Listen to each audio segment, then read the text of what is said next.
everybody, I'm Thomas Leeb. I'm here in Sebastopol, California, I think, at the Hopmonk Tavern, and I have my signature Lowden right here. I've been playing Lowden since the late 90s, and at a certain point George said I should think about a signature model, and it was a tough choice. But what we ended up with was walnut sides and back, and with a Sitka spruce top, and then this scratch plate that doesn't look good, but it works for me. So the idea with this guitar, this does not come standard. It says this is a good sign. This does not come on the if you buy one from Lowden.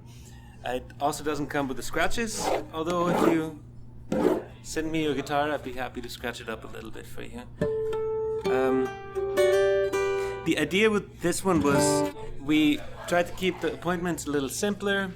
There's no fancy naked mermaids and stuff, but just keep it simple and have a guitar that can put up with the beating that I give it.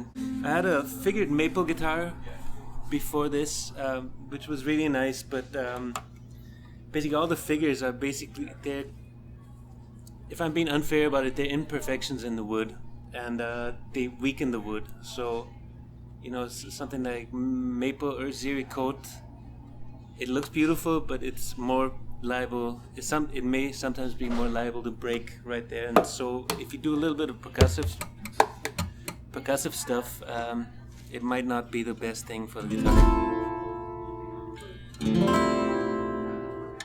About the size, initially I thought it was going to be an F, which is Lowden's medium size.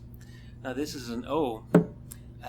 George said I should try an O, and I said no, I really think it's going to be the F because I've been playing Fs for a while now. And then I said, okay, fine, can you, just to try out, build one serial number of parts, same batch of wood, same week in the workshop, everything the same, and then I'll try out both. And he brought those to NAMM, and I played both, and it was clear that it was going to be this one. As far as the woods, I was in Northern Ireland. I had a day off on tour, and I got to, this was great, I went to the Lowden factory, and I loaded up my car full of guitars. I think I had at least nine guitars in there, and took those to George's house and spent the day in the living room just trying out wood combinations, and we ended up with walnut and spruce. It's simple, beautiful, and I'm really, really proud to have a signature model with them. Pickups. There's a guy in England called Mike Vanden. He originally designed a pickup that was called the Mimesis. Mike Vanden just came out with this a few years ago. It's handmade. It's called the Mimesis Kudos. Added to that is a DPA, teeny tiny omnidirectional microphone. It's the same stuff that actors or Broadway singers wear, these throat mics, right? It's total overkill for putting that in the guitar, but I got one cheap, and so I added that to this. And then there's a soundboard transducer glued to the underside of the bridge plate.